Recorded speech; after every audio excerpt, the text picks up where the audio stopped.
इमरान खान ने गुज़िश्ता हफ्ते जहां किसी भी सूरत मुस्ताफ़ी ना होने का अज़म ज़ाहिर किया था, वहीं उन्होंने दावा किया था कि वह अपोजिशन को बहुत बड़ा सरप्राइज़ देकर अदम एतमाद वाला मैच जीत जाएंगे। वज़ीर आज़म इमरान खान का कहना था कि इनको खुद नहीं पता उनके साथ कितने लोग रह जाएंगे।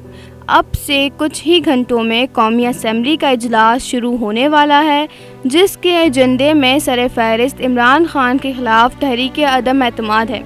तवक्को की जा रही थी कि इमरान खान इतवार के जलसे में ही वो सरप्राइज़ दे देंगे जिसका उन्होंने एक तरह से वादा कर रखा था, मगर क्या ये सरप्राइज़ दिया गया, और अगर हाँ तो ये सरप्राइज़ क्या था? ट्विटर पर शाम ही से सरप्राइज़ ट्रेंड कर रहा था, जहां इमरान खान के मुखालिफिन के नज़दीक उन्होंने जलसे में कोई सरप्राइज़ नहीं दिया, तो वहीं इमरान खान के हामियों के नज़दीक इस सरप्राइज़ में मुबैना धमकियां आमेज़ ख़त और बड़ी तादाद में आवाम को इस्लामाबाद में जमा कर लेना शामिल थे।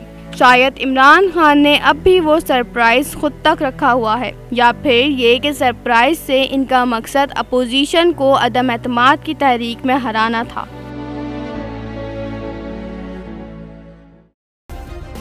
सब्सक्राइब करें और बेल दबाएं ताकि कोई खबर रह न जाए।